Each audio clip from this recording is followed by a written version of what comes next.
welcome back to my channel. My name is Haven and today I'm going to be talking to you about my top 10 houseplants for beginners. If you've never watched my channel before, be sure to subscribe and press the like button on this video to help me out. So I started collecting houseplants personally about 4 years ago when I moved out of my parents' house. I am now 21 and living on my own with my husband and daughter, so we have quite the collection, but I have been into houseplants for quite a while. Before I moved out of my mom's house, all of my prior knowledge is in gardening. My grandma taught me everything that I knew. She was always in the garden, and my mom knew how to garden but knew nothing about houseplants. She literally killed every single houseplant that she had, so it was kind of like something that I was super determined to figure out when I had moved on and into my own place.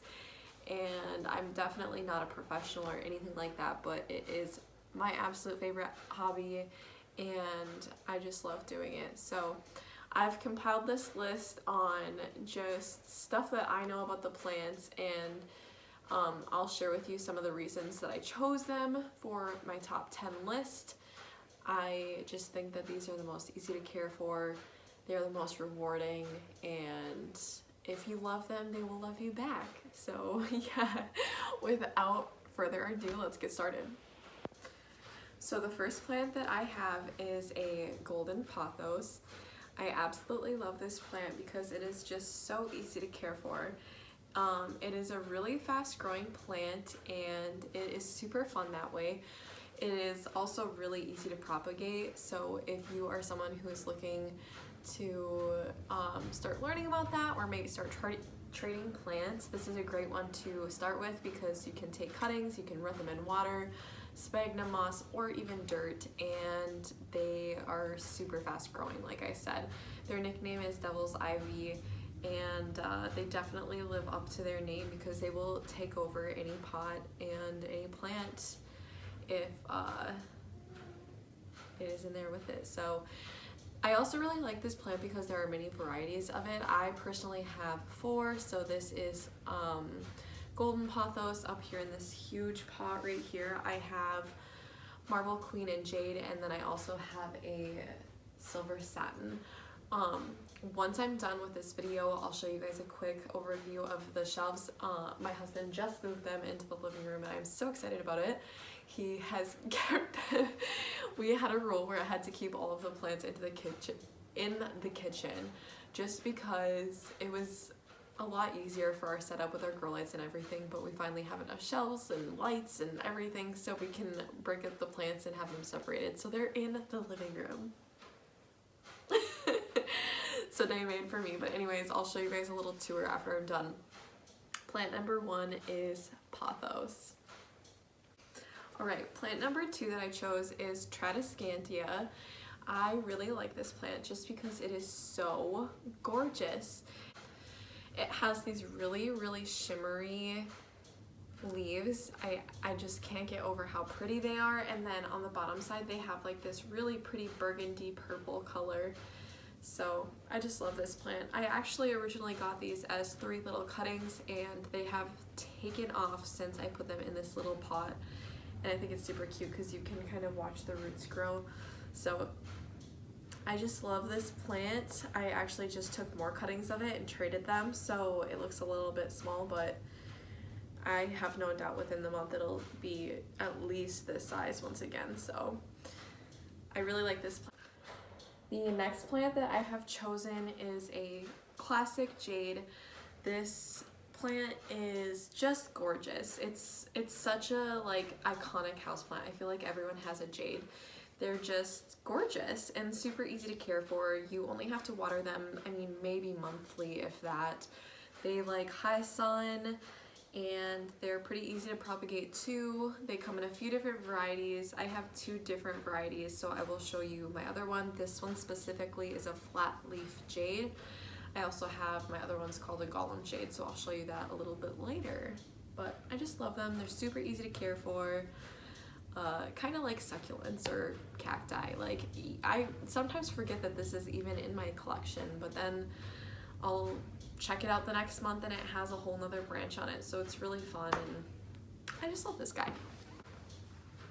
Alright, so this next plant, or I'm gonna categorize it as cacti. I personally am not a succulent person. I kill all of them. I cannot figure them out. I cannot figure out their watering. It is really hard for me. And I think it's because I live in Superior, Wisconsin, so I just don't have that really bright sunlight. They seem to do a little bit better under my grow lights, but I like to prioritize those for other plants, so I have kind of given up on them. But I do have a couple cacti, and I just love them. They are so special to me. I don't know why, but they are just so cute, and I love them. This was the original piece. It's now this long. It has another new branch. My lighting is getting kind of funky right here. And then it also has a little branch coming out of the soil down here. Sorry, I'm freaking out. I'm so excited. Cactus in particular, they are super easy to care for. Water maybe monthly.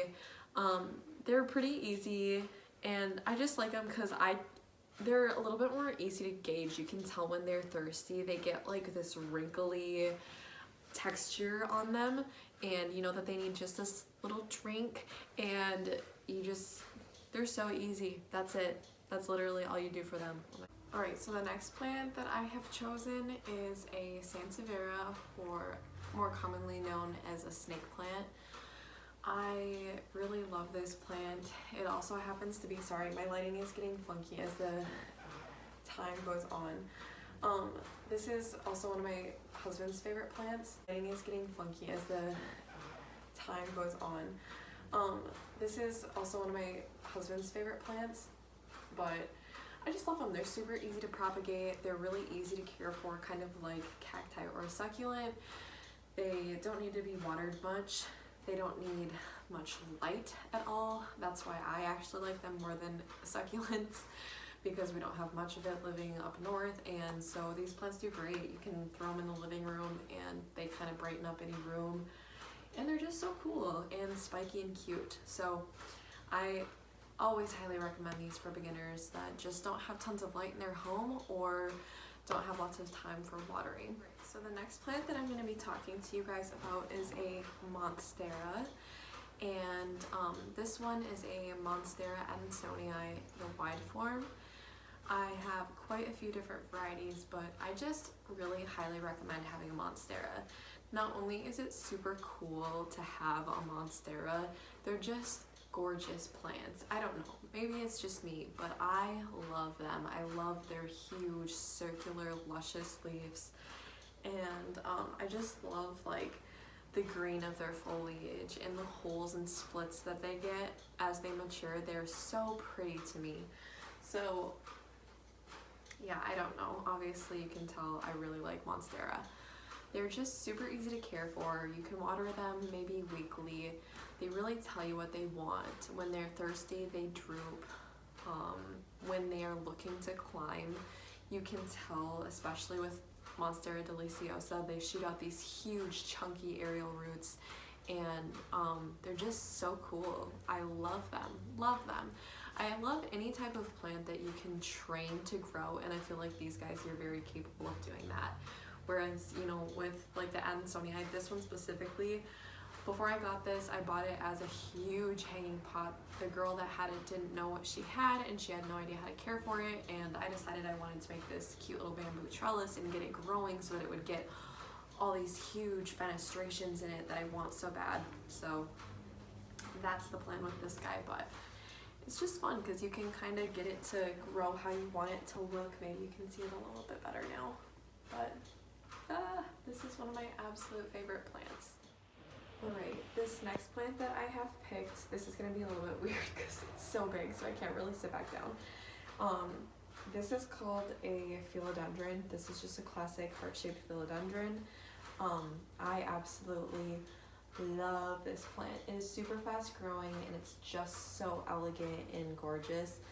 This one reminds me closely of like a Micans It has this like really pretty vintage look to it, in my opinion. And then when the new growths come out, they're like this, it's like a reddish tint, kind of pink maybe almost.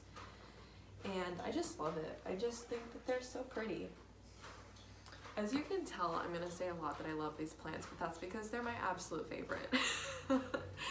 These are like my top 10. So this plant's great. You can water it weekly. It doesn't need a lot. It's so easy and it takes off. So this is a philodendron. Alright, this next plant that I am going to be showing you, I'm gonna move it back kind of awkwardly so you can see. This is called a Photonia. And this plant is probably one of the oldest in my collection. It is so much fun. They are just the most dramatic things. They'll probably be the most dramatic plant that you have in your entire collection. They like to be watered daily, misted in addition to that like twice a day. They are complete, I don't even know what the word is for it. They're thirsty. So just make sure that you're giving this plant lower light and lots of water. One day you could wake up and this thing looks like it's completely dead. I think it's funny because one time someone told me that Photonias can faint, and I didn't believe them until last week I walked into my kitchen and we had just turned on the heaters and it dried out our entire house, and I came in and I was like, what the heck? Like my Photonia was crispy, dry, crunchy, like it looked disgusting. Watered it and it looked like this within an hour. So they're just the most dramatic things and they're really fun to have in your collection. The next plant that I am showing you is another one of those classic, common, you gotta have this, oh my gosh, you have to have this in your collection. This is a ZZ plant. I cannot say its actual Latin name. Couldn't if I tried. But yeah, these plants are pretty slow growing. I have like moss on here or something. They are really easy to care for. They're low light plants and they don't take much water either. So now they're just great for beginners. They can be propagated, although it does take a really long time. It's about the equivalent of trying to propagate a snake plant. I don't know if I mentioned that earlier, but you can propagate those as well. It just takes an eternity to root. If you follow me on Instagram, which you can, my handle is Haven's Houseplants, and then my personal Instagram is Have the Hippie. I'll link them both on the screen for you guys if you want to give me a follow, but I made a reel about rooting snake plants and they just take forever. So yeah, next plant. Leah woke up, so she is joining us now. But the last plant that I was going to recommend to you guys is an aloe vera. So it's just a super easy to care for plant once again. These guys are super fun because they produce babies really easily, kind of like snake plants. They just pop up out of nowhere. And they're super cute. They can be separated and divided, and you can share them with your friends or sell them or do whatever you want with them. But it's just one of those plants that I feel like everyone has to have because they are self-producing, and then they're also medicinal and useful. So if you have sunburn, you can apply it to that and it takes the burn away. It's great for facials. There's just so many fun uses for it, so I feel like, why not? Crazy little aloe vera, I don't even know. I'm gonna call it an aloe vera garden. They are all just in this pot and it's kind of messy, but in case you've never seen one, this is what they look like, and I just love having this in my kitchen. It's so useful. So now I'm just going to show you guys my shelf, and hi, Benny. Okay, so this plant over here is a silver satin pothos. I absolutely love this plant. It is another one of those super shimmering plants. And then next to it, I have my Tradescantia and golden pothos. I have those guys on the bottom just because they don't need as much light, so they can kind of get the filter through stuff right there. And then I have a moonlight cactus tucked back there, some philodendron, I hate the kid up, sorry, philodendron cuttings, and then a cute little fiddle leaf fig right here.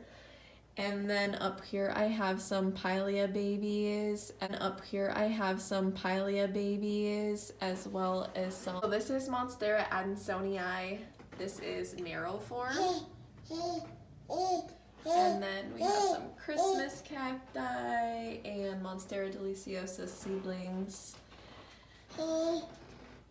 String of, what is this? String of pearls. That's a philodendron seal on my stump, and then a little money tray I showed you. So next up we have our air plants and the philodendron, and then one of our monsteras down here. It's putting out a new leaf, which is super, super fun and cute. And then this is the large snake plant that we have there. Down on the bottom I have some Photonia. This is a Sanseviera bird's nest, and then a little succulent. On this shelf we have some Jades. So this is the flat leaf I showed you earlier, and then this is a golem jade. This is a Philodendron Little Hope, Monstera Adansonii wide form, Philodendron Little Hope, and a Philodendron Adansonii narrow form. And then up top we have our Rhaphidophora tetraspermas.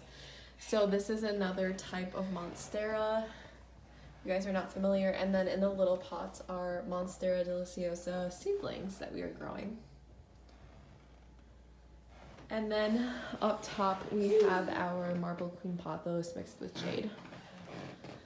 So this is what the whole setup looks like, and I am just loving this. Like, I love being able to sit on the couch and check this out. So shout out to my hubby for being such a sweetie pie and letting us put this in here. Alright, this is everything for our top 10 houseplants. I hope you guys liked this video. Don't forget to like and subscribe, and we'll see you in the next one. Bye!